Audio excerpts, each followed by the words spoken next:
Hey, you. Yeah, you. Ready to dive into some seriously meta stuff today. We're talking about time, thanks to you, and this source material you sent over.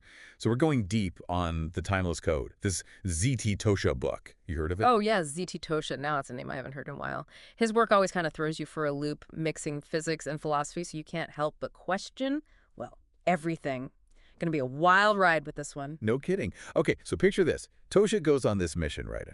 He wants to gather every single piece of data about history, like ever. We're talking every book, photo, scientific measurement, even those old diaries people keep hidden away. He wanted it all, like he was building, I don't know, a Google Earth, but for the past. Everything. It's like he was putting together a puzzle, but instead of a picture, he gets, well, all of human history. But the real question is why? Why go to all that trouble just to rebuild something we already lived through? Right. It's like he's searching for something, some kind of key hidden in plain sight. Yeah. And that's where this all gets really interesting. Tosha starts noticing these patterns in the data, and the more he adds, the clearer these patterns get, almost like there's a secret structure, a hidden code underneath all the randomness of history. Then, bam, he hits us with it. What if time itself, the way it flows and all, is shaped by information, by data? Now that's a bold move right there. It challenges like everything we think we know about time.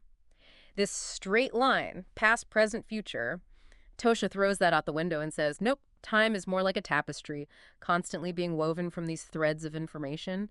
Each choice we make, everything we do adds to it, shaping the fabric of, well, reality as we know it. Hold on, so if my life was a movie, it's not just playing out frame by frame. It's like every decision I make is weaving another thread into this huge, always changing tapestry of time. Nailed it. Think about it. It kind of makes sense. Our memories, the decisions we make, even the things we regret, they all tangle together to create this like web of information that is our experience of time. Okay, I think I see where this is going. So if our realities are built from this data, then wouldn't understanding it give us some control over it? Yeah. Could we, like, influence our own timelines?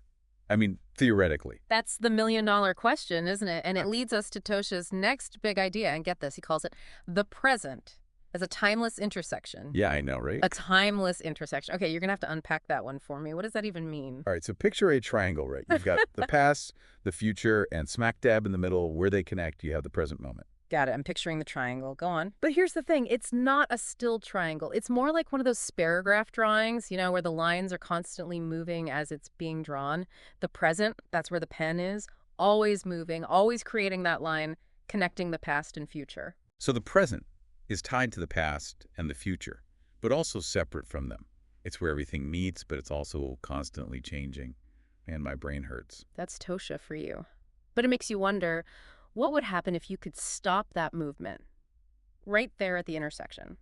What would you find at the point where time just stops? A place where time stands still.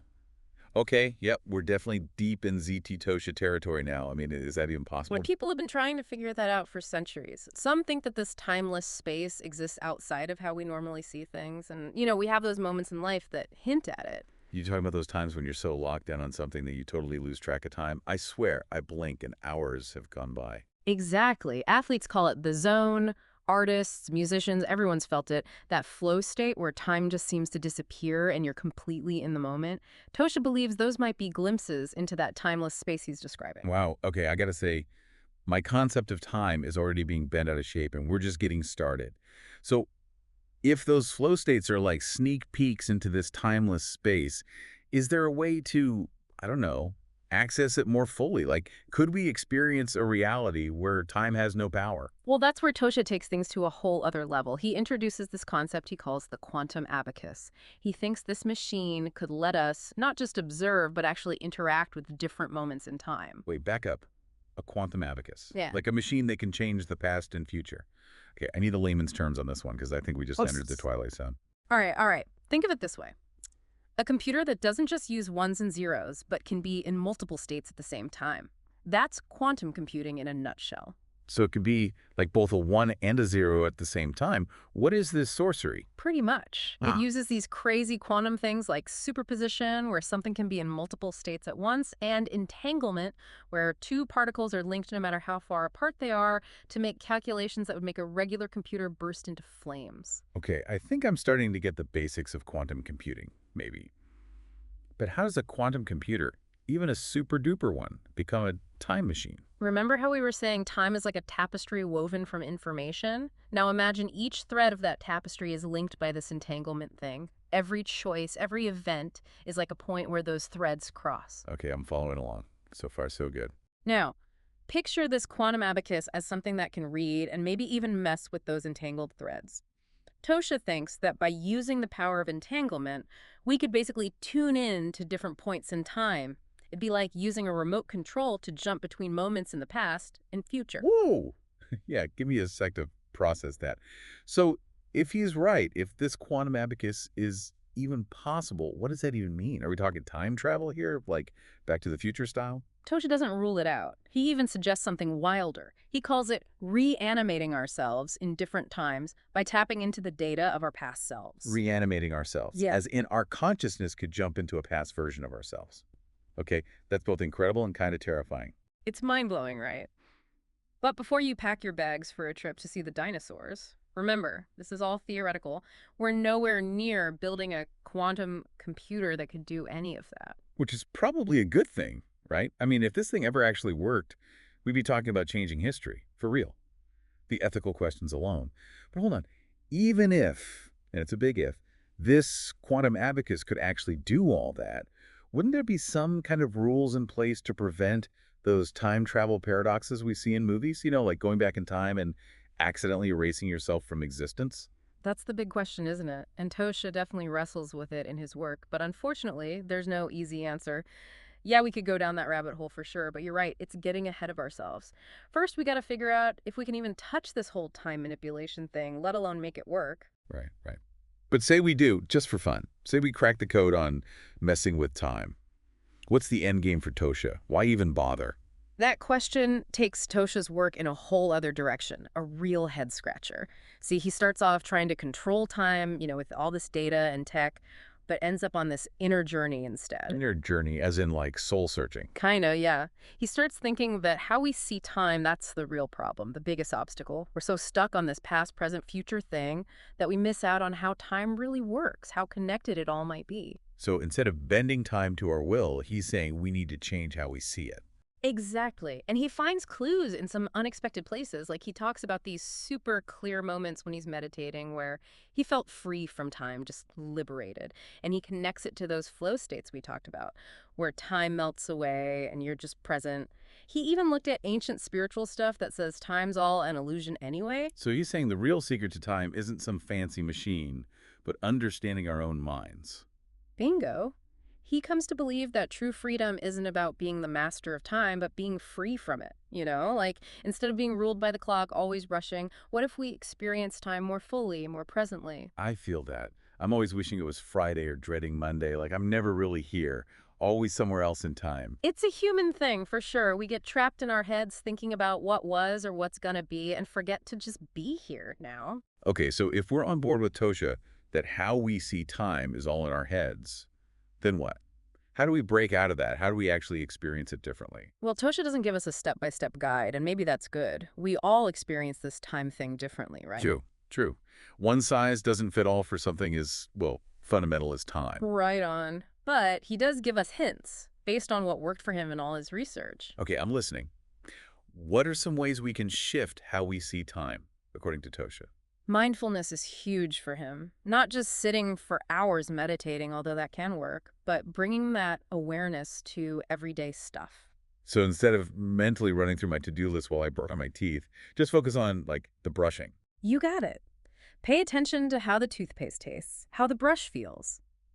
Simple, right? But training your mind to stay present, even in those little moments, it changes how you experience everything. It's like appreciating the small stuff, the details we miss when we're on autopilot.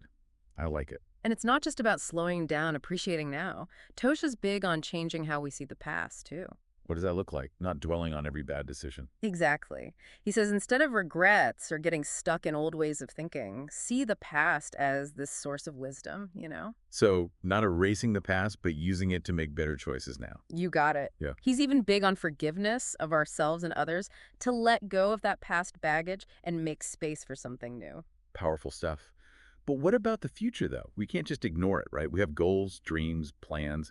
How does that fit into this whole shifting time thing? That's where it gets really interesting. Tosha's not saying ditch your goals. He actually sees them as important, like guideposts giving direction to our lives. Right, right.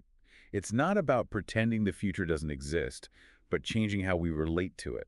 100%. He's all about approaching the future with curiosity, openness, instead of all the worry and anxiety. Embrace the unknown instead of trying to control every little thing. Sounds good in theory, but how do you actually do that? Worrying about the future is kind of my default setting.